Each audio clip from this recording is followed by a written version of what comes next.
पंढरपूर शहर हे तीर्थक्षेत्र असून भारताची दक्षिण काशीही म्हटलं जातं। या पावन नगरीत चालणारे अवैध धंदे, दारू विक्री, जुगार, मटका तसेच चंद्रभागेच्या वाळवंटामधून होणाऱ्या वाळूची चोरी थांबवण्यासाठी राज्याचे गृहमंत्री देवेंद्र फडणवीस यांच्याकडे तक्रार देऊन त्यांचे कंबरड मोडणार असल्याचे आज पंढरपूर येथे भारतीय जनता पार्टीचे प्रदेशाध्यक्ष चंद्रशेखर बावनकुळे यांनी सांगितलं।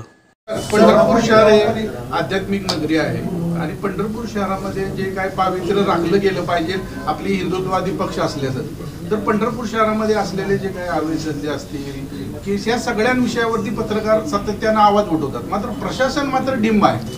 प्रशासनावरती अंकुश नाही का शासनाचा? कंबरच म्हणून टाकली पाहिजे अशा व्यवस्थेची।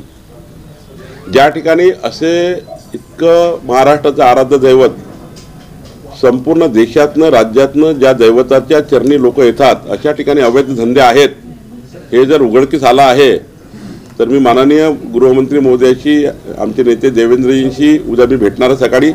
नक्की मला माझी विनंती आपल्याला आहे की संध्याकाळपर्यंत मी सोलापूर प्रवासात आहे, आपण सुद्धा मला एक मोठा चार्ट यादी म्हणून द्यावी। नक्कीच त्याचं कंबरड मोडलं पाहिजे।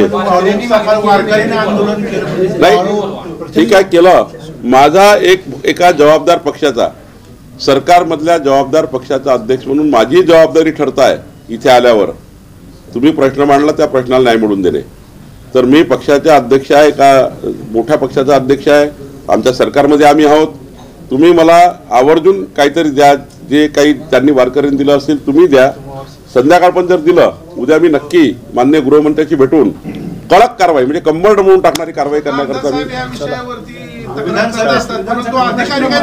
सभेत केलं असेल। मी माझी जबाबदारी पार पाडतो, त्यांनी आमदार म्हणून त्यांनी जबाबदारी पार पाडली, पण तुम्ही प्रश्न उपस्थित केला तर माझी जबाबदारी मी पार पाडेल।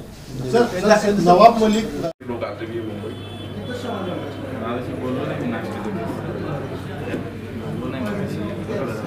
नुसतं पांढऱ्या दर्शन चालू